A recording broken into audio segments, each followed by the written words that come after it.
to you. Where I beat it all more than I could chew. But you ignore when the blue sky.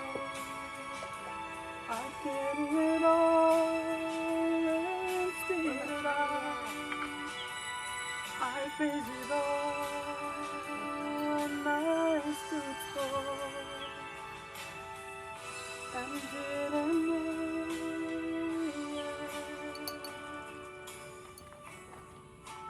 Pang Pasko nga, gusto ko pang Pasko. Kakatapos na. Oo, para Pasko lagi. Pwede bang Heb-Abi na? Ha? Heb-Abi daw. Abi? Kilala mo yan? Hindi ko alam. Si Heb-Abi. Napatay na siya. Oh, talagang healing jar talaga ang tawag niya.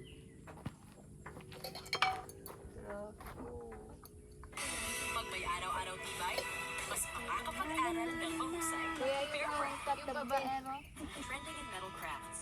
Kuya, saan yung babaero? Ayaw ko. Leading B2B e-commerce marketplace. Isa lang yun. Isa lang.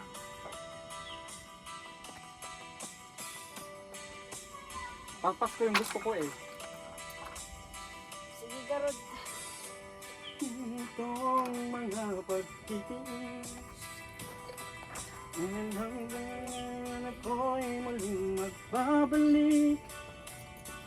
Okay, tagal din naman ang aking pagkalayo. Kung sa hirap buhay mabago, maraming araw at gabi ang aking ginano. Mga mahal ko ang nagpalakas ng aking loob. Hindi ko napansin ang takbo ng mga araw. Ngayon ako'y pabalik na sa Baguio. Pabilis ng pabilis ang tibok ng aking dibdib. Joke ka ba? Habang ang eroplano'y palapit ng palapit sa bayan kong kay tagal ko nang hindi ko nasilip. Ngayon ay muli ko na itong mamamasid.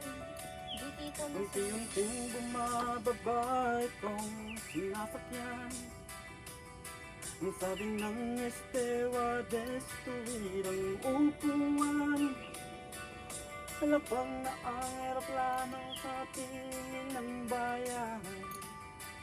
Ang sayang nadarmay walang mapagsiglang.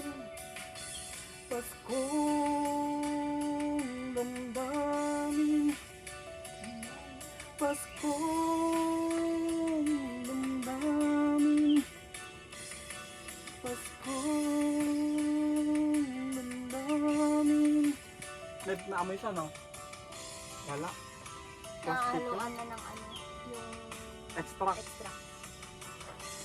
Nawala na yung original na Nung umuwi ako galing ng ibang bansa, ito yung pinakanta nila sa eroplano. Paspas ka na ng ano. Wala naman tayong paglagyan. Oo, kuya, pamitas ka na ng ano. Asan yung pinagpipitas natin noong isang araw? Ano yun, diba? Kuya, pabot niyo ng phone.